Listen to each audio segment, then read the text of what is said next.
What is up, guys? We have two wonderful guests coming on the podcast tonight, and I got to tell you, of all the podcasts that we have done, this is probably the most difficult to prepare for. Two different sports altogether. It's like, man, and the one, we've never interviewed this kind of a sport athlete before, so it's kind of out there. But I'm excited. I'm excited for this podcast, and the first one is going to be a great interview because we watched him on Saturday night. Been lit, boy. Everything goes. We now return you to regular programming. On the phone, guys, we have a special guest tonight. We have Miles Johns from the UFC. Miles, how are you doing? Yes, sir. I'm doing great. How are you guys doing? We're doing good. Excellent. We've been looking forward to this conversation with you. As a matter of fact, we watched the fight Saturday, and I think we were like the loudest cheerleaders in the neighborhood. We were like, people were like looking at us like, what are you guys doing? Well, that's awesome. I really appreciate you guys tuning in. I've been looking forward to trying to get on here with you guys. I've never seen a dad and son doing a podcast together, so me having two sons, I think that's just so awesome, man. And yeah, I've been wanting to get on here, so I'm glad schedules worked out. Yeah, we were phone tapping there for a while, but we understand. We know how it is. I mean, you're training for a fight, so it had to be crazy getting up to that point where you're actually going to get in that ring on a card. Yeah, it is. It's a big lead up. It's a big process. So it is pretty crazy. But everybody has crazy lives. You know, everybody got things going on, running from here to there. So I understand that too. Just sometimes working schedules out to match is kind of tough. I think the biggest thing we want to say first is congratulations. Absolutely. Man. You know, your first UFC win, it's your debut. I mean, that had to be just an exhilarating feeling. But he is 10-0. I mean, that's pretty impressive, man. You're next Habib. Thank you. I appreciate it. I gotta ask you, when you get into a fight like that and you pick a guy like Cole Smith, do you take into consideration like the height differential and all that? Oh, of course. Yeah, well, I took it into consideration. Luckily, I have a lot of tall guys at Fortis that I train with, a lot of big featherweights. My little brother, Stephen Peterson, and Damon Jackson, those guys are all 5'10" and up. So I have guys that I can train with that are that size. But, yeah, it's a factor. It's not that big of a factor, but, I mean, I take everything into consideration. So we thought about it and we worked around it. Because watching that fight, like, you look like a bantamweight fighter. Like, Smith, like, he was very tall and lanky. That had to be, like, is that a little challenging to deal with, especially the kicks? Well, I thought that he was going to try to kick me more. You know, I was a little bit surprised in his game plan, actually. I thought that he was going to try to keep me away, keep me at distance with his kicks. He throws a ton of kicks, front kicks and that. And that's kind of what I thought he was going to do. And I was going to get inside. And then I knew he did like to wrestle. So I thought once I started getting inside, he was going to try wrestling. But he surprised me with having the entire game be get me up against the cage and trying to wrestle me and stuff. He did use his legs very well, getting my back and like being able to hang on in that first round. I was real relaxed. I didn't feel like I was ever in danger, but in my head I was thinking like, okay, this guy's on the piggyback. His legs are going to start to burn out. He's going to exhaust himself. But they were so long that he was able to do a different hold and like lock his legs behind mine, like crisscross kind of. Mm-hmm. And I think that saved his legs a lot. If he would have had like the body triangle on and trying to ride like that the whole time, he definitely would have got exhausted. So he did use his legs, his long legs to his advantage. And they fit in with his game plan because he didn't get as wore out as I thought. But I mean, it's a fight, you know, I wasn't really expecting that. So you got to adapt, and I'm happy to have that experience. Yeah, man, it was good. We're gonna ask you a lot about what you just said, but going into that fight, you've fought several times now. But being on that stage, any butterflies when you got into that ring? I felt the most relaxed I've ever felt in the walkout. I mean, it was much different. I think everything that I've done in LFA and in the Contender Series has got me ready for that moment, but it definitely was a lot different just standing there about to walk out. I could hear the stadium was roaring, Coltrane, yeah. Coltrane, and I could hear people just right there leaning over the edge, just, Cole's going to kick your butt, go, like all sorts of stuff. And so I was just breathing, you know, I practiced a lot of deep breathing exercises and stuff, and I honestly felt the most relaxed that I've ever felt. I really wasn't that nervous. I was excited. I was pumped up, and I felt free, man. I knew everything had been done. I knew the cardio was done. The game plan was on point. The training was all done. Like, the weight was, I did the diet right. So I was free, man. I was ready to go out there and perform. but at the same time, I was taking all of that in, and Oh, I just had absolutely. never felt. I just wasn't used to that. It was a new experience. I was happy for that experience for sure. I definitely, Um, yeah, I definitely feel but like yeah, I wouldn't even say I'm nervous like anymore. I was almost trying to make myself a little more nervous this time because like I do a lot of mental training and stuff, so I kind of got past the nerves. But I think they keep you just a little bit sharper. So there's some slight nerves, but not like what you expect. Definitely not like like the fights I've had in the past or my brother's fight. When my brother fights, that's some real nerves, I feel. I definitely feel like I would have nerves, but once I would have heard Bruce Buffer say my name, I think I would have been so pumped. I would have pounded my chest. That had to be pretty cool having him announce your name. Yeah, it is, man. I didn't know that it was gonna be him. I thought for some reason it wasn't because he did the pay-per-view cards, and like my older brother and all my family's like, "How pumped are you for Bruce to announce your name?" I mean, like we've been watching fights for years, dude, and like years. I always have fight parties in my house. Everybody comes over and stuff, and we're always like, "Man, Bruce could be announcing your name one day." But I wasn't expecting it to be him that night. So when I saw like we got to the arena and stuff, and the first fight was about to start, and I saw Bruce and I was like, "Yo," I told my little brother like he is here, and he's like, "Yeah." So then it was That it would was be like my a pleasant ringtone. surprise. That would be my ringtone on my phone. I would be playing it over and over again. I'd be walking in the store Oh and man, like, that's a good idea. have my wife call me. Yeah, that's a good idea. We had Alon Cruz on, and we talked about this with him because he's a fighter. I don't know if you know Alon Cruz, but I do. He had He's that one of my amazing. friends. He had amazing knee that shocked the world when he kneed that guy in the face. But I said to him, I said, "You guys, it's impressive what you guys do because I'm 45 years old. I've never been punched in the face.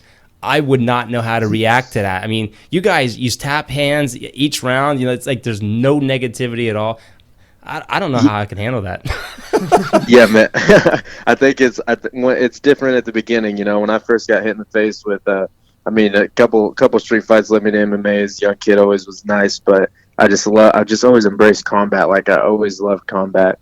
And when I first started sparring and stuff, first punch and really the first head kick definitely shakes you up a little bit and makes you a little bit more timid. But you get used to it, and it's just what you do. Just people have a lot of crazy jobs in the world. I think ours is at the top of the list. You know, probably top 5, top 10. But there's a lot of crazy things people do, and once you get used to it, then it's just another day. And with that Alon Cruz, yeah, I gotta give a shout out to my boy Steven Wynn. Since we're talking about it, that's one of my training partners that he fought actually. And that was, Oh, wow. Alon fought very well. I mean, That was a good fight. That was a real good fight. He's so long, so weird, so unorthodox. I mean, I think he has a real bright future in the UFC. But Steven fought well too. I mean, that was probably one of the best fights on the Contender Series this past season. Honestly, dude, it was like a stand-up war. Nobody expected that knee at the very end. It's just that's a fight game. I mean, crazy things happen, and that was insane. But man, that was a pleasure to watch that fight. Yeah. Of course, I wish my boy Steve would have pulled it out, but he'll be back and he'll be in the UFC soon. Yeah, absolutely. It was a blast. That kind of stinks that they don't sign everybody because there's some good fighters in the Contender. That was the one fight of all the season or of all the fights. I mean, watching. I mean, it was even better than my fight. I was saying I fought on there, but that was the one fight where like going into the third, like halfway through the third, I was like, man, like Dana might sign both of these dudes because they're just straight throwing down. Yeah. But yeah, I mean, a lot of those guys, they might not get signed that night, but they'll come back. You know, they'll come back around maybe next year on this season, or before that, they get pulled in short notice fight or something. So either way, as long as you go out there and put it all out there, then it ends up in your favor. Now, that first round of your fight, does it ever get a little frustrated when you don't really get to really throw a punch? It's you're more resisting him from taking you to the ground the whole round. Does that ever get frustrating? Like you were basically carrying him at one point. Yeah, I carried him over to my corner, just listed my corner. That was so smart, by the way. So smart, by the way. Thank you. And I actually can. DC was saying in the commentary, like, sometimes I quiet down because I think they can hear me. I try to just be very in tune. Maybe I was a little too relaxed in this fight, because for multiple reasons, just focused on it so much. But I could definitely hear DC, but I still carried him over to my corner so I could hear my coaches and stuff. I hear my Coach Safe and my little brother very easily.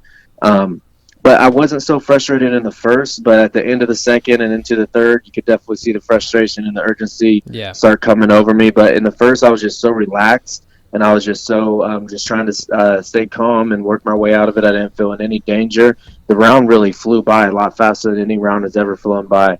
And I told my coach that in the corner. I was like, wow, that round flew by. He's like, wow. I was like, we got to get going. He's like, yeah, we do. Like, I was like, yeah, the flight's flying by. So, now, it was. it was a different type of experience. Now, when he got you to the ground and he had your back, could you feel he was trying to get your neck and try to choke you out? I didn't feel any danger there at all, honestly. For one, I don't really have a neck. Kind of got the Yoel Romero style, which is a blessing for me. And I train with so many great grappler guys that, I mean, when they hunt for the neck, they're violent with it. Like, unless you're hitting me really hard and you're just ripping my face, I mean, you got to do a lot to get my neck. So if you're just straight up going for the choke and just have the body lock and just switch in and, like, I mean, you just kind of – I mean, he wasn't stalling. He was going for it, but in my head, I didn't feel like I was in any danger. It was just a matter of – because that was the point. He was – yeah, that was before. He was doing a good job. Every time I tried to switch to the body lock side to put some pressure on and break it, he would switch his legs and stuff. They're so long. He did good with that. But then again, man, I was still just being relaxed and taking my time and doing the right type of things. And maybe even a little more urgency there could be good for next fights and stuff. But it was a good learning experience. I didn't feel in danger. I'm sure, but I was definitely there for too long. I'm sure if you listened very closely, you probably would have heard us yelling. We were coaching you all the way down here in Pennsylvania. Oh, really? Yeah, because when he had you around he had his legs wrapped around you and you were on your back, I was like, oh my God, man, I don't want to see this happen.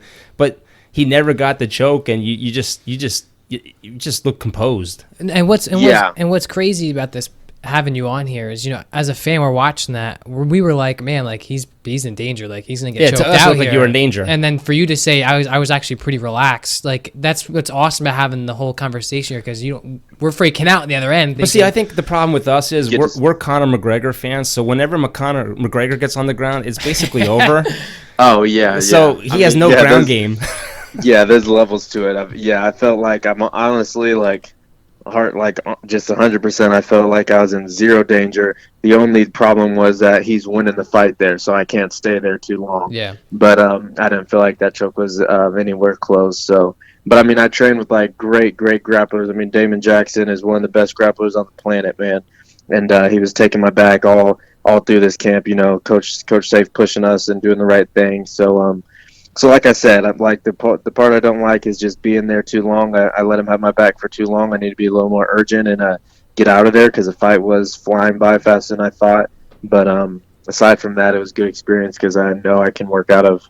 He's a pretty good back artist, so if I can work out of him, then work out of a lot of people, I think. Yeah. Now let me ask you, since you've done it, you're a fighter. Do you think the rounds are long enough, or do you think they should be longer, or do you think they should have more rounds? I mean, like championship fights, they're 5 rounds, but do you think all fights should be like 5 rounds?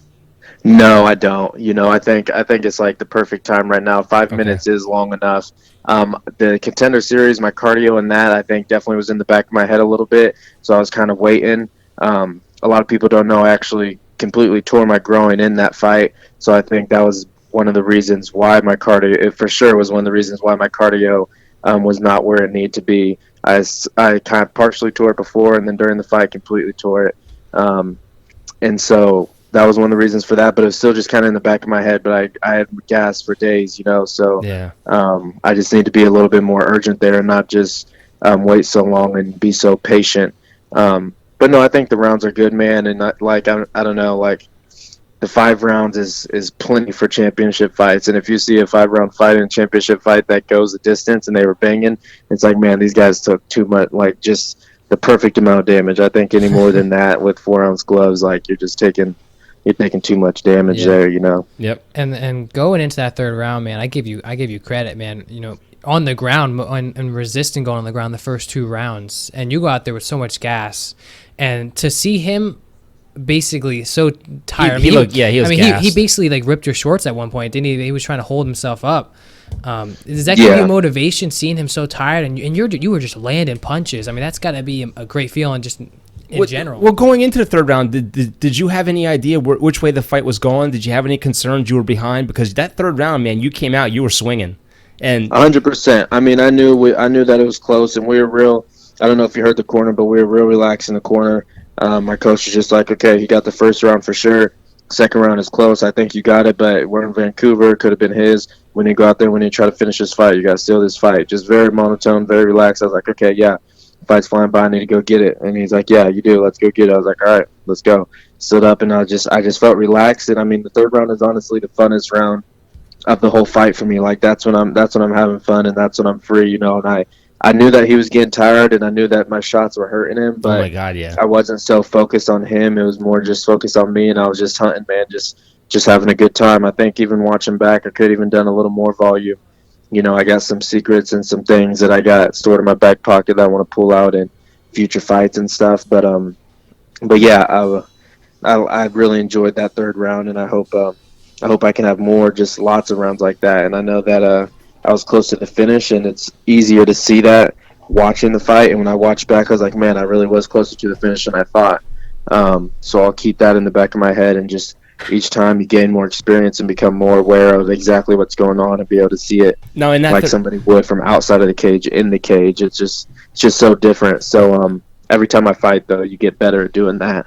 Miles, like in that third round, when you start nailing them and you start hitting him with clean shots like that, and you could see he's starting to wobble, does that change your whole plan? I mean, are you just 100%, I'm going for the knockout now, or do you still stay focused in what you have to do?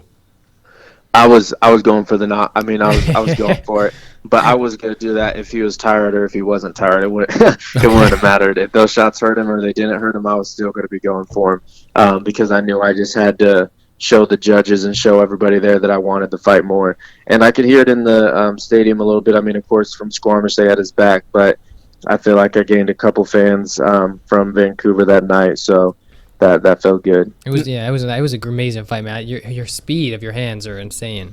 Now, what's next for you? What's next for you as far as future fights? Anything planned? I mean, UFC, did they suggest anyone for you, or do you just go down the list and this is who I want to fight? They're going to do it. I leave it up to my coach and up to my coach Safe and the matchmaker Sean Shelby and Dana and them. They'll figure out what's next. The bantamweight division's buzzing right now, man. There's a lot of beasts in there, a lot of up and coming guys. So it's exciting, man. It's an exciting time to be in the UFC. So I'm really just before the fight, I thought maybe I'd for sure take off until 2020, until after when January hits. But now I'm like, man, that's still 4 months away. So maybe we can squeeze one in before then. But we'll just kind of have to see how it goes. And I'm just going to get back to training, already taking care of my body and stuff, taking care of my hand and on my diet and all that. So I'm just excited, man. I'm more motivated ever than to get back in there because I still feel like the world has only seen a glimpse of what I have to offer, Absolutely. Of things that I do in the practice room and that. So I'm itching to get back in there and get some more wins and get rolling. Well, before we let you go, I got to ask you, you were born and raised in Kansas City, correct? Newton, Kansas. Okay, and you're actually training and you work, or just you train in Dallas, right? Or you Correct, fight out? and I live here. So Yep. are you a Cowboys fan or are you a Chiefs fan? I wasn't a huge Chiefs fan growing up. My older brother was. I was more of a Falcons fan just because Michael Vick. Oh gosh. Yeah, but living here, man, I have converted over to the Cowboys. It's just like you're hating if you're not, man. It's so, and they're like everything in the city on Cowboys Day is like all about the Cowboys, and this is my city now. I've been here for about 5-6 years, so I really feel like it's my city now. Like I'm not from here, but it's what I rep now. So yeah, I have converted over to the Cowboys. I'm a diehard I don't know how Cowboys fan. I don't know how. Oh, you guys are too. He's a Saints fan. Oh, Saints. That's my dad. My dad loves the Saints. He lived in New Orleans for a long time, so he's a diehard Saints fan. But it's tough being a Cowboys fan when you live in the filthy area, when you have the Eagles fans all over up here.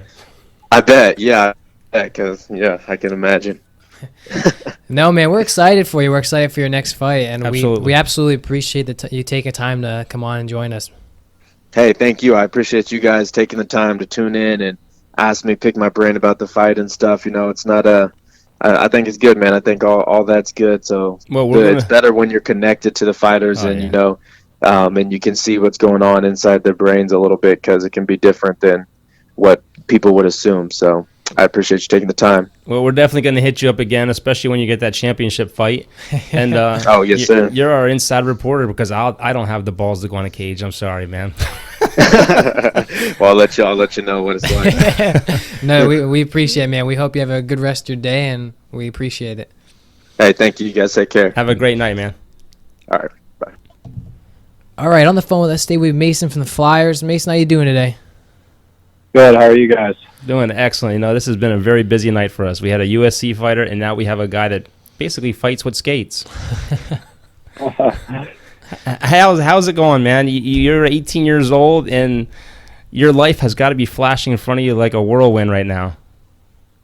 Yeah, it's definitely a very exciting time. Lots happening very fast, but it's been a great ride so far and a great experience. Yeah, it's definitely just been a whirlwind right now. Got to ask, man, what's it like getting drafted by the Flyers? That'd be an exciting feeling, just getting drafted in general. Does it make you instant celebrity in Canada? Not really. Like, I'm just the same old person as I was before my name was called. But no, being drafted by the Flyers, definitely a dream come true. Dreaming of it your whole life and playing hockey your whole life, just working towards it, and finally hearing your name called, especially by such a great organization and such a great group of people. It really is exciting. It's very, very pleasing to hear. Just putting all that work in throughout your whole life and making it a dream of yours since you're a little kid, watching some of those guys on TV, and then you finally get drafted and you go there and skate with some of those guys who you've been watching on TV since I was 10 years old. Yeah, gotta be a crazy feeling. How is that, Mason? Playing hockey in Canada, I mean, there's got to be so many players up there, so many kids that you have seen that have so much talent. How tough is it? I mean, I don't think anyone really realizes how tough it is to get drafted to play professional hockey because there is so much talent out there. Yeah, definitely back home where I'm from. So I'm from London, Ontario. So that's where in the OHL the London Knights play. So growing up, I always watched them. But there's a lot of great talent in and around London and Toronto and that area. So growing up against those guys, it's definitely good playing against some of those top players. I actually played with Ryan Suzuki my whole life. Like, he's one of my closest friends, and he went the first round this year. So just day in, day out, kind of playing with those kind of guys and top kind of prospects and players, it's definitely good to push you, and the talent that's there that you play against every single night definitely pushes you to become a better player. But yeah, some people don't always realize the training behind the scenes. Like, we come home for summer and we're working out 5 days a week and skating 3 to 4 times a week. Wow. So some people don't really know that. So it's a lot of work behind the scenes and a lot of your time going towards the game if you really want to follow through and make your dream come a reality. Now, have you played defenseman most of your career, or have you ever played offense? Funny story. I actually played when I was very little. When I was probably 7 or 8 years old, I was always a forward. And then my dad coached one of our teams, and we didn't have enough D-men, so of course I was the first one to be voluntold that I was going to play D. There's nothing That's wrong. kind of how I got back there. There's nothing wrong playing D. I feel like getting to check people and put a little muscle into it is always a fun thing to do. But from the scouting report, I mean, everyone talks about you like you have a great eye for being a defenseman. You're like a quarterback back there. You have great puck control. You have great passing, tape to tape. They said the only thing you need to work on is your shot, as far as I guess speed. Is that fair to say? Yeah, definitely. I'm your typical 18-year-old kid, tall and skinny. So definitely strength is something I've been told most of my life, just growing up, just got to get stronger, keep working on that. I rely a lot on my skating and my vision in game, trying to outsmart people instead of outmuscle people. But no, definitely, I'd say that's pretty accurate. Going up against guys in the NHL and stuff like that who are 30 years old and 25 years old who are trying to make a living. And I'm just 18 years old having fun right now. So definitely a bunch of stuff I need to work on for sure to try and jump to that next level. But strength's a big focus for me right now. So just this year, in the gym, every day, just lifting and trying to become stronger and bigger and eat lots and try and gain some weight just to be able to compete and battle at that level. Now, let me ask you, do you think that since hockey has changed its rules a little bit where you're not really allowed to I mean, you can still hit, but they're trying to take the violence out of the game a little bit. Do you think the game is changing? You're not seeing the real big 6'4", 200+ pound defenseman. Now you're seeing smaller guys like a Provorov and guys that can actually give you 20 goals, and they're more of an offensive player. Yeah, for sure. The game's definitely changing. There's more skilled kids coming to the league. Like there's all sorts of young prospects who are very talented and very skilled, who aren't like really relying on strength and being tough anymore. A lot of the teaching at younger ages is now focused on training and skills and skill development, stuff like that. So the game is definitely changing into a more skilled, fast-paced game than it was 10 years ago, even, where it was all like fighting and all sorts of physical games. So, and the rules are changing that too, right? Like even in our junior league in the OHL, you're only allowed to instigate 3 fights in a year. So like all the tough guys really only have 3 fights throughout the year. So most of the time it's not against anyone that's skilled, that's worrying about like getting crushed or something like that. So the game's definitely changing, and lots of kids are becoming more and more skilled, and it's going to keep moving the game to a faster and faster pace. Now I'm curious, have you been in a fight at all yet? Have you had any of those fights? No.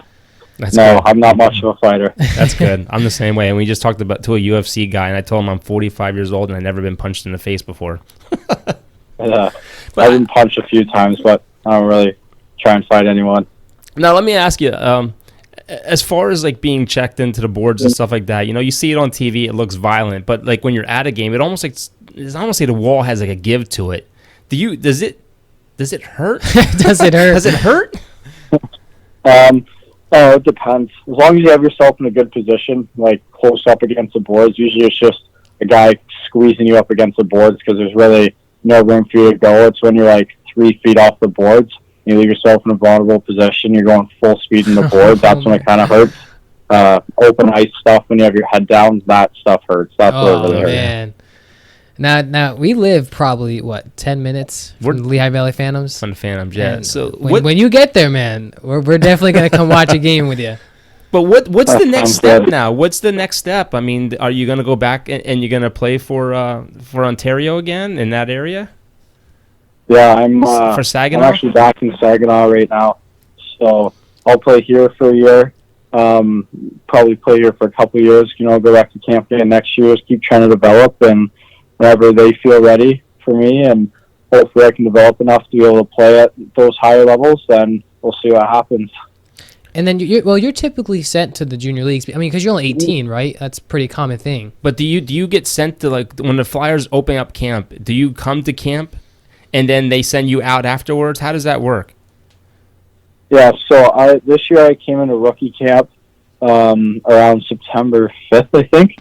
It started, and then we had a week of rookie camp, and then I was fortunate enough to get invited to main camp, and then I stayed at main camp for about 5 or 6 days, and then after that, they send you back to junior and just say, like, we just want to see you develop this year, and they stay like communicating with you and come out to games and stuff like that just to see how you're developing and stuff.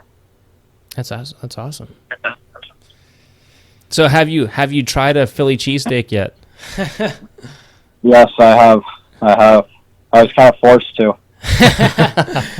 Honestly, I've never had one. I mean, Philly's pretty close from us. It's probably an hour. Hour from us. But we honestly don't get down there. We're not. With Flyers and Sixers are like the only teams we really care for in Philly. The Eagles, like we can't go there, man. It's just can't tough. do it. It's tough.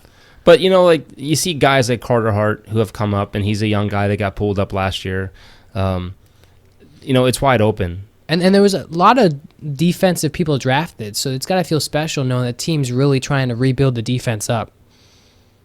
Yeah, for sure. It's pretty cool to see that they draft 3 D-men in the first 4 rounds this year. Shows that they want D-men in their system and want D-men developing to kind of move up and play. So I'm just going to do the best that I can and see if I can make it there. Is there anybody in the pros now that you watch that you try to craft your game after? It's funny you say that because I always said growing up that I played golf as bear. I've always told people that's like my player that I kind of play like, that I always kind of model my game after. I'm not a big, tough defenseman. Like I'm 6'1", 6'2", so I'm still pretty tall, but I'm not the guy that runs around trying to kill people. Yeah. I try and make plays fast and move pucks fast, and I'm pretty offensive. So I've always kind of watched him and watched how he does stuff. Obviously, he's 1,000 times better than I am, but he kind of does the same thing. He moves pucks very, very well. He's He's very lethal in the offensive zone. He doesn't panic with the puck, and he always makes a smart and strong play. But the nice thing about a player of your caliber is you're not that big, bulky defensive guy. And when you get into an overtime situation when it's 3-on-3, you're going to be able to do things where those big guys can't because you have the passing ability and you have the leanness to you. And I think that'll work out better. Yeah, I don't know. It all depends, right? Like what teams really want, what teams really need. Definitely, though, with the 3-on-3 overtime now with a lot more room to skate. Skating's a big aspect in playmaking, so you got to be very smart in overtime. You got to be a good skater to be able to keep up with guys and skate with guys on the big ice. Good. I got to ask you one question quick. Like the Flyers' biggest rivalry down here is the Pittsburgh Penguins. When you get drafted by the Flyers, does that rivalry kick in up there with any of the other Pittsburgh Penguins kids that were drafted? I don't know. My favorite team growing up was always the Penguins. I was always a big Sidney Crosby fan with posters in my room and stuff. So I mean, he's a good player. Don't get me wrong. Yeah. Well, the rivalry definitely it'll kick in once you get there and stuff like that. I don't know. I don't really know many of the Pittsburgh prospects or anything, so I don't really talk to any of them. Now when you get down here to the Flyers, you can't have a picture of Sidney Crosby in your locker. No, it's been gone for a while. I was just gonna ask you too what your favorite team is, man. That's a little disappointing. Man. I mean, no, Crosby is a great player. He is a great player, but yeah, it was always Pittsburgh and Toronto growing up. Yeah, absolutely. But that's got to be an amazing thing, though. You're 18 years old. You got drafted by a pro team. Congratulations, man. Yeah. Thank you. I don't know if you were in school at the time. Was the buzz going around in school that you were going to get drafted? Like, did you have any idea that those teams looking at you? Did you get like phone calls? What was the whole process like? Yeah, no, you talk to a lot of scouts will come in and talk to you throughout the year.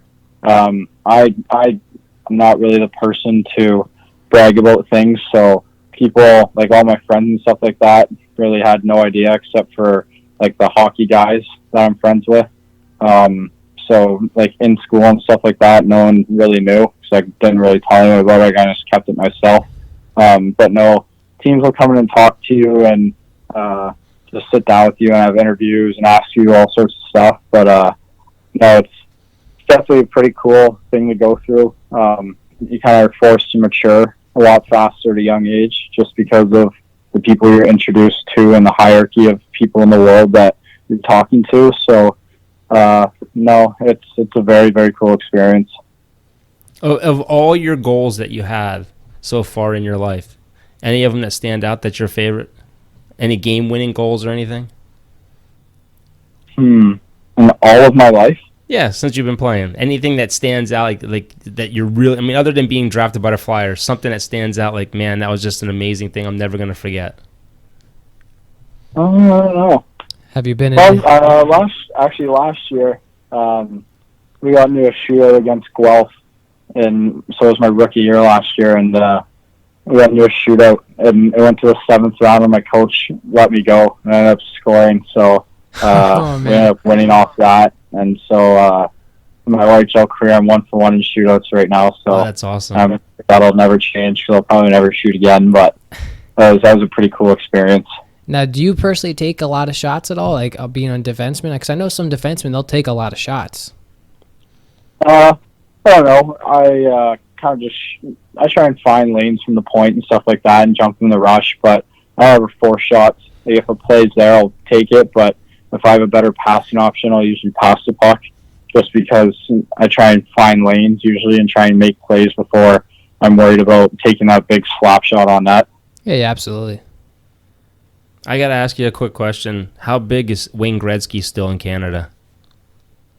No, he's pretty huge. Yeah, I mean, he's still a massive idol in Canada. Like pretty much everyone knows of him who doesn't even play hockey. So he's a very big person that's looked up to. See, when I was younger and I was your guys' age, the Edmonton Oilers were the team that nobody could beat. That team was just it was just amazing talent on that team, and he's just an icon. He's an icon of the sport. Him, Mario Lemieux, guys like that. The name, as soon as you say the name, you know the sport right away. And it's just players exactly. like that. Players like that, they just change the game forever. Yeah, exactly. I was gonna ask something, but I totally forgot because you were talking about him. All right, Mason. I know you said you don't like to fight or whatever, but if you had one dream fight, who would you fight? Like, who was that guy last year that was a rookie, came in and he got in that fight with Ovechkin? Oh, yeah. And Ovechkin don't fight. Svechnikov? Yes. And he's like, that was his idol, and Ovechkin He got beat messed the crap up. out of him. Am I winning the fight, or is it like actually a fair fight? This is your dream. You're gonna win the fight, This man. is your dream. You get to pick anybody, and you win it. Oh. I honestly have no idea. I never really thought about that. I don't know. Like all the top guys, obviously, but there's some tough guys in the league who you'd love to get a win against because you feel like the man forever. Oh yeah, absolutely. Like Ryan Reed's a pretty scary dude. I've watched a bunch of his fights, and that guy, I don't even think I'd be awake after it, but Well, that'd be pretty cool. maybe you'll be able to fight Crosby one day. That'll be your redemption for having his poster in your room. Yeah, I'm sure he'd love to fight me. Well, you know what? I gotta give props to Crosby because you know what? I'm not a Pittsburgh fan at all, and I don't really care for the guy. He's a great talent, and that's probably why I don't like him. But he always goes home to his hometown, and he does so much for that community and for the kids up there. And he has like a hockey clinic, the whole 9 yards. I watched the whole documentary on him, and off the ice, he's not so much of a douchebag. I'm seriously, the guy. I mean, on the ice, you're gonna have that attitude. Be that it's way. Like like every sport, football, baseball. You got that chip on your shoulder. But Crosby really is a good guy off the ice. Oh yeah, absolutely. Yeah, no, for sure. He's a great guy. He does all sorts of community work and stuff for kids, and Yes. he really has his mindset towards the people that have supported him all along the way, and he really returns and gives stuff back to the community. Now, was it always hockey for you growing up, or did you play any other sports? I played a bit of everything when I was really young. I played some baseball, some soccer, lacrosse, bit of everything, basketball, but around like 12 years old or like 13 years old, I stopped all that and I just played soccer and hockey till I was about 15 and then quit soccer, and it's been hockey ever since. Now, do you watch sports besides hockey? Do you follow anything? Are you a Football fan, baseball fan? I kind of watch a bit of everything. Like if it's on, I'll watch it. I like watching football, basketball. Not much of a baseball guy. Yeah. But no, I definitely, it depends who's playing. Like I really like March Madness. I usually make tables for that and go on that with my friends. So I like watching basketball. Now, do you root for an NFL team, or do you kind of just watch whatever's on? No, I kind of just watch whatever on. All right, just don't become an Eagles fan, man. no? We're just kidding. But no, for real, man. Like, we appreciate you coming on. Absolutely, and seriously, we No. wish you Thank nothing you but for the having me. best, man. We hope you get to the Lehigh Valley soon, because that's only like 5 minutes from us. Hopefully I'm there soon too. Yeah, well, hopefully you're with the the Flyers sooner than that. Yeah. But no, we wish you nothing but the best, man, and congratulations again on getting drafted. And it's been a blast having you on. Thank you guys. All right, man. All right, Mason, have a good night, and then we'll definitely be hitting you up again to come back on if you want to talk some more hockey with us. We'll love to have you back on here. Yeah, for sure. That sounds great. All right, man. Have a good one. All right, see you guys. All right, bye. So that was an awesome podcast to be able to say we have two athletes on today. Miles John, if you don't know who that is, you should know who that is. He had an amazing UFC debut against Cole Smith. Awesome to have him on. We truly appreciate these guys coming on, because these guys, honestly, they don't have to come on. Like Miles John's, like I was in contact with him probably for a good 2 weeks, and we just couldn't get on the same schedule. He could have just been like, man, I'm good. We're not gonna do this. But thankfully he came on. I just love the fact that these guys take the time and do the things that they do. They talk to us, and like I said, this was probably a tough podcast because coming home from work and planning. Miles Johns was pretty easy because I knew exactly what I wanted to say to him. But Mason, we never interviewed a hockey player before. No, so it was And tough. there's so many different things that happen in hockey. Like, there's so many minor leagues. There's so many different things. And the fact that he's only 18 years old, but to be drafted at 18 years old to the NHL, that's impressive. And to our Flyers, love it. Yep, it is. And it's crazy because last podcast, I was like, man, I'm trying to get a hold of some Flyer guys. And then that same night, he messaged me back. I was very ecstatic. But again, if you guys are listening, man, we appreciate you guys coming on. We'll definitely keep in contact with you guys. We're going to talk a little bit sports here before we get off. Yeah, we got some NFL news. It's What's the not news you got? it's not getting any easier for Antonio Brown. No, just got dropped by Nike. Nike dropped him. The spokesman Josh Benedict came out and told USA Today Antonio Brown is not a Nike athlete. And they actually he specifies that that there's no specification on the Nike deal that they had, but they had a $100 shoe out called the Nike Tech Trainer Antonio Brown. It came out in February. They actually took it down off the website. And also, that girl that supposedly, I don't know if it's true or not, everyone has their right to a fair trial. She, I guess in Florida, is going after him. Brittany Taylor, it is, the trainer of Antonio Brown. She filed a formal complaint for rape. I guess in Florida, right now, as of now, they're not even investigating until this complaint comes in. But she did file a formal complaint. Her attorney came out and said, and they're gonna go after Antonio Brown for rape. Jeez. And this is the same girl that in Allegheny County in Pittsburgh, she filed a suit against him up here. I guess he tried kissing her. In a lawsuit, it said that forcible kissing and indecent assault. And it was in his house in Pittsburgh. The NFL is going to have to make a decision soon on whether to put him on the exempt list or not to put him on the exempt list. And I know everyone has the right to a fair trial, but this is going to get ugly. All the stuff that's coming out, the artist that came out and said that she was painting pictures for him at $1,000 a day, and she turned around and he was butt naked, and the only thing he had on was a washcloth over him. It's weird. It's this guy. There's a lot of weird stuff that goes on in the NFL, man. I thought this guy was married. I mean, I don't know what's going on here, but I mean, most of them are married when this stuff happens. I just don't know what's going on. You know what really made me sad is we had that podcast the other day, and we were talking about how Betances was coming back, and he pitches amazing. Well, we're gonna get into that. We're still at the NFL.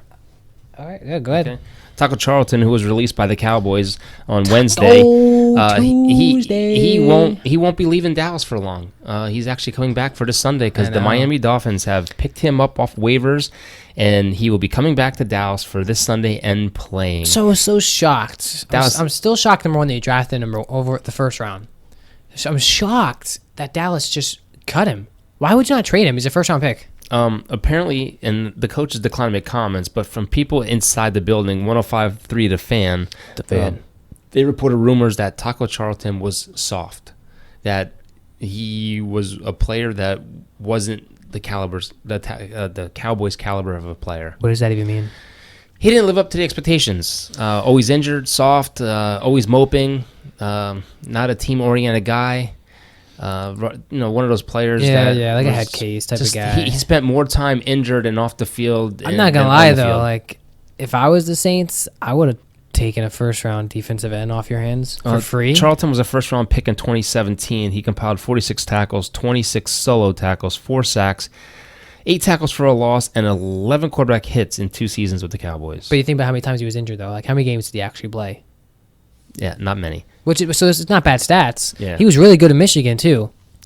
Also, Cowboy news, Xavier Woods, they said he was going to be out 4 to 6 weeks with a high ankle sprain. He was in a facility today and walking around pretty normal without a boot on. There's a lot of injuries. They're saying he could be back next week for the Saints game. Also talking about the Dolphins and the Cowboys, Miami Dolphins are flip-flopping now. They have benched Fitzpatrick now and will start Rosen.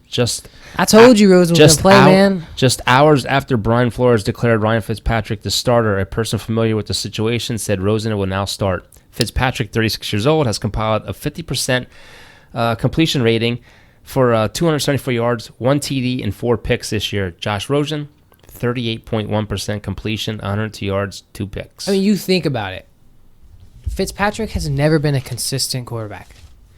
And you know you're going to have a really bad rebuilding year this year. Why would you not have just started Rosen?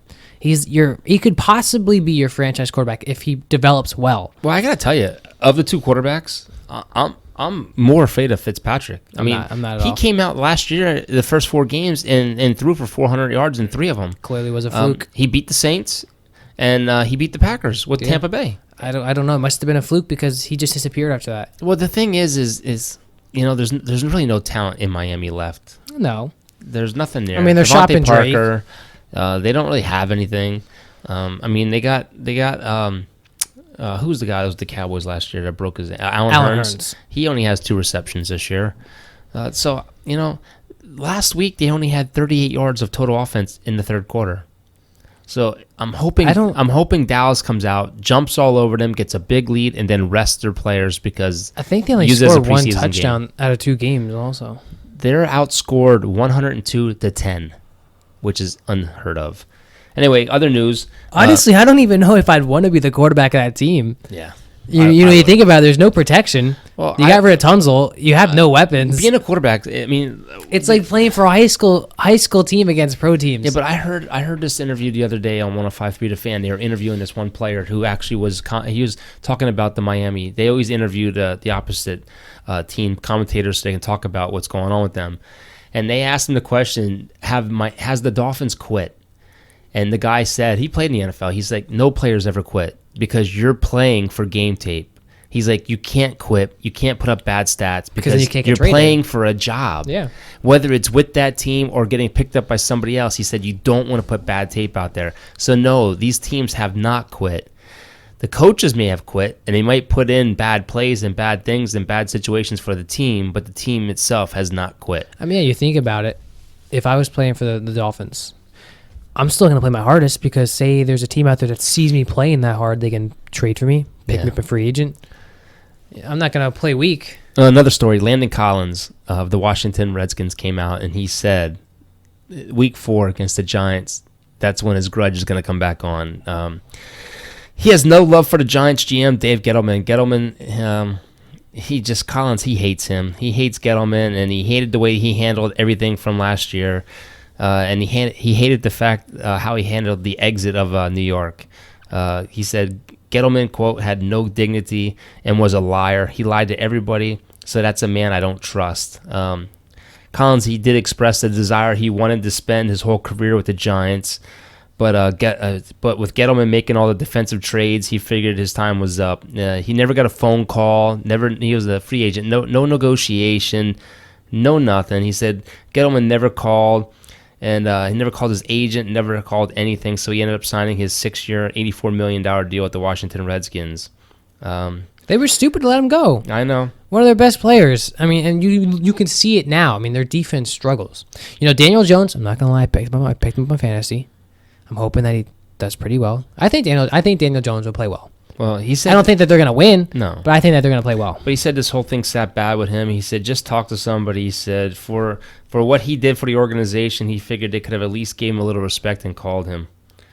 Another note of the NFC East, the Eagles. The Eagles are so injury plagued that they had to cancel practice Wednesday, and instead of having practice in pads, they had a walkthrough. D-Jax is out 2 weeks. Ashawn Jeffries, Dallas Goedert, they're out with calf strains. It could miss Sunday. J.J. Whiteside and Matt Collins, they're being pushed up the depth chart. Malik Jackson, Tim Jernigan, they suffered serious foot injuries in back-to-back weeks. Zach Ertz, ribs. Fletcher Cox, foot. Brandon Brooks, Achilles. Ronald Darby, ACL, are all coming off off-season injuries, and they figured they needed some time to rest. You think about how many injuries there are in the first 2 weeks of the NFL. Yeah.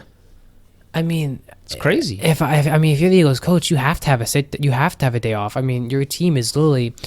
You're 1-1, but look at the quarterbacks that have gone down. Drew Brees, Ben Roethlisberger. I mean, you think about the Jets lost 2 quarterbacks in 2 weeks. Yeah, I mean Nick Foles. There's a lot of quarterbacks. You have Nick Foles, you have Drew Brees, you have Eli Manning and Ben Roethlisberger. Tyreek Hill's injured. And that's- Aaron Donald was injured. There's just so many injuries already. That's another thing that's aggravating too. Why is no one giving Colin Kaepernick a shot? We talk about this a lot. I It's a understand. very it's honestly, some people are really like, no, I don't want to say sensitive. It's a tough topic to talk about because some people you just can't have a But conversation you know what's with. funny? It's not even in the media anymore. No one's even talking about the national anthem. No one's talking about Let me tell you something. any kind If of I protest. am the New York Jets, Colin Kaepernick has straight up come out and said, I want to be a backup. I would sign him right now, and I would tell him, you just need to win us at least 2 or 3 games until our quarterback comes back, which is Sam Darnold, because who knows how long mono can take. If you're the Jets, you have a good defense right now. You picked up Le'Veon Bell. You have a good team, but that division's tough. not you even need the a, you Jets. need, you, not even the Jets, like anyone, Anybody. Like, I mean, look at Jacksonville. Jacksonville. That's an easy winnable division. that defense. You put your quarterback on there, that defense will take care of itself. Carolina, that's another one. You don't know what's going on with Cam Newton. Sign him. But the thing with Sign him. Carolina is, Will Greer is supposed to be this next guy. He lost He's the job not. to Kyle Allen. Yeah, Kyle Allen is starting this Sunday. I mean, why not? Take a shot. Sign him to the veterans minimum. They say he's in the best shape he's ever been in. His agent's been calling teams. Yeah. You're desperate when your agent's calling the teams. Usually teams are calling the I'm agents. pretty sure at one point he even said he'd play for free. Yeah. Just give him a shot. Listen, I know he's had some crazy things. Like, I'm not saying I would have knelt for the national anthem. I would be standing. But he is a good quarterback. Yeah. He's better than 98% of the backups that are in the league right now. He's better than 25% of the starters in the league. Yep. Well, getting back to the NFL, Jamal Adams, he's upset. The NFL, he was fined. Dude, he was fined $21,000 for that hit on Baker Mayfield. Did you see that video? It was stupid because you know what? If you play that video 10 He times, pushed him. If you play that video 10 times, 6 times, it's a penalty. That's it. I mean, it was such a bang bang play. He pushed Baker Yeah. Mayfield. There should be But the even thing, if there's a penalty, how do you fine him? I know $21,000 that's for a push? That is so ridiculous. And he wasn't injured. He didn't hurt the guy. And the NFL has to stop this. They really do. He posted and to they're- social media. He said he's done with this, Well, and people are commenting, "This is ridiculous." Well, his mom actually came out and she yelled at him for the language he used on Twitter. she wasn't a fan of it. But you know what? It's when someone's taking money from you ridiculous for that- pushing a guy. It's ridiculous that the NFL is so sensitive now that they have to protect quarterbacks to the point where their pads are thinner. If you touch them a certain way, if you sack them a certain way, it's a penalty, it's a foul, it's a fine. It's ridiculous. But the thing that really ticked him off is after the game, Adams claimed the officiating crew, they came to the locker room and apologized to the Jets coaching staff for the roughing the passer penalty in the first period of the game. Adams said it's tough for him as a person to be mad at the officials because they have a job to do. And I think he's said, more mad at the fine. And he's like, I'm not going to change my game. He's like, we're not playing flag football. I think he said that. What do you say? What should we put the flags on now and like play flag football? Basically, Yeah. it's crazy, man. It's crazy. All right, we'll get into the MLB. Last night was a big night for Houston. Garrett Cole, he reached his 300 strikeouts. And Garrett Cole, he's going to be a $200 million pitcher next year. And he's hopefully good. He's it's good. with the Yankees. This guy is a workhorse. Every year, he's over 200 innings. He's only had 1 year where he wasn't over 200 innings. But he's over 200 innings again this year. He's a workhorse. He's got 300 strikeouts. The team reached 100 wins and a postseason berth. The Astros picked up their 100th win and became one of 6 teams in MLB history to win 100 games in 3 consecutive seasons. Astros And are now, a scary team, man. and now they hold a 1-game lead over the Yankees since the Yankees lost last night 3-2 on that Adam Ottavino bad throw. But the Yankees are winning tonight, so they'll clinch their division. The biggest thing is you want to get home field. Right now, we're a game behind them. I think Houston is still playing Texas. We'll play the Twins our first game in the playoffs. And No, we I think won't. that's what they said. No, we won't. They came out with the 3 days ago. That was 3 days ago when we had. Well, right. I don't know how it's working right now. It's 3 days ago, it said that we would be playing the Twins if it ended right now. So maybe it changed. 3 days ago, we were higher than Houston. Now we're behind Houston. Well, Houston's gonna get the wild card now. The thing is whoever wins the division or whoever wins the most overall wins is gonna get the wild card team. That's what we want. We want the wild card team. We want that team because they're going to pitch their best pitcher the night before, and then they're going to have to go right into the series with the Yankees or Houston. That's who we want. I feel like the wild card teams are always dangerous to play, though. But the wild card teams, though, I had this discussion with Noah today. Oakland versus Tampa. I want Tampa. I don't want Oakland. I don't want to be flying to the West Coast where we're 7-21 in our last 28 games. And I can see Tampa being a dangerous team in the playoffs. I'm afraid of Minnesota too, man. That's a home run hitting team. So am I. It really is. But right now we're a game behind them. We'll get our 100th win tonight. I hope. So no matter what, it's gonna be a coin toss. It really is. It's gonna be tough. Speaking of I'm still sad, man. I'm sad. I still can't believe it to this day that Betances strikes out 2 batters. Partial torn Achilles? Well, that's what we were looking up. Yankees pitcher Del Betances received a second opinion today and was told surgery was not needed. So his partially torn Achilles tendon, he'll be wearing a walking boot for the next 4 weeks and be reevaluated. So 4 weeks, I mean, that'll put us into the end of October. Maybe there's a chance on the past pitch 2 again. 2 days, so much has happened. The thing that's CC had his last home opener, which was amazing. Betances was there in a boot. Stanton came back and looked well. But the thing that Severino sucks looked is, well. rumor has it, Judge has a shoulder injury, and Herman's the biggest on leave one. under MLB domestic violence policy. Details on what prompted the action were not disclosed. MLB said the leave could be 7 days, bearing any extension. It's going to be a big loss. Herman in 2017 was 2-7 in 14 starts. He was our best pitcher this year. 14 relievers. This year he was 18-4 with a 4.03 ERA in 24 starts and 143 innings. What is it? Domestic violence, something like that? Yes, Yankees really hope likely it's not, AL man. playoffs begin October 4th at home. I don't know. There's a lot happening for the Yankees this year, man. There's a lot that like CC Sabathia said, there should be a documentary on this year's Yankees. There has to be. I mean, there's so many things that this organization has gone through this year alone with all the injuries and all the things that are going on. And could you imagine if something happens to Judge's shoulder and we lose him right before the freaking playoffs? At least stands back. Dude, at least we have Frazier, Stan. We have a lot of weapons. But I want Judge. Obviously, I want Judge. I'm looking forward to it. I'm looking forward, not to Judge being injured, I'm looking forward to postseason baseball, baby. I'm trying to see right now. I'm looking at the full scoreboard. I want to see if Houston is winning. That's a big game. Severino, man, for a pitch count, man, he looked amazing. He looked really good. And I told you, I said, if we can get him back and get him hot right before the playoffs, but, of course, Herman's not there anymore, so, ruins the plans, but... The Yankees are up 4-1 in the 6th inning. And Houston did not play today, so we'll pick up a half game on them. And, oh, God, we play the Blue Jays next. For some reason, the Blue Jays have our number. Especially away.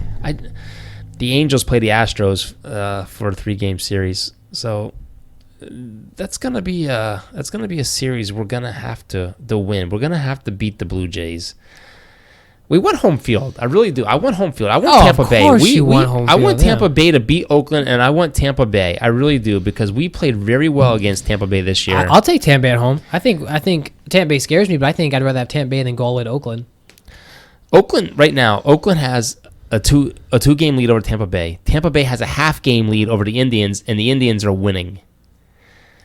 I saw this thing yesterday where MLB posted Cody Bellinger's stats, because that's all everyone's talking about this year. Yeah. And they put Anthony Rendon's stats next to them. And they said, I'm just going to leave this year. It was almost identical. Mm-hmm. Because it's like we've said so many times, it's all fan. Yeah, it is. Cody Bellinger, don't get me wrong, he probably deserves MVP this year, but there's a lot of people you could talk about also that are in that MVP race that nobody wants to talk about. It's going to be interesting on the American League side, because... It's not going to be interesting, because we all know they're going to pick Mike Trout or someone who that hasn't the fans played. like. He hasn't played in the last how many games now? My computer just glitched out. So we had a blast with these 2 interviews today, guys. Oh my God, yeah. And by the way, the Flyers, we have to look at the Flyers scores now. The Flyers are winning. Or no, they're tied 1-1 tonight. I got to start watching the Flyers again now. Yeah, but you know what? It's so tough to announce their names. Like a lot. I know. I know. So like that place he's from, Saginaw. I had to look that up, how to translate that, how that was spoken. No, the thing that's tough is the Sixers and the Flyers. I never have time to watch both. And I always pick the Sixers because I just. But this is the time of year where it's gonna get crazy because we're gonna go into the baseball playoffs. Football's going on. College football's going on. We have hockey going on. Yeah. We have basketball getting ready to start. We have so many things that are kicking off, man. We're gonna be going all over the place. But we hope you guys enjoyed this podcast tonight. Boy. I'm gonna edit it right now. As soon as we end it, I'm gonna get it up as quick as I can. Oh, we gotta get an update on Judge because Judge did not play tonight, No. and we only had 4 hits tonight so far. But DJ LeMay, whatever hit. Oh, I'm hitting stuff. You guys follow us on our social pages. You can keep updated with us. We have Instagram, Twitter, Facebook. We're on Spotify, iTunes, Google Music, almost every platform. You can find us on YouTube.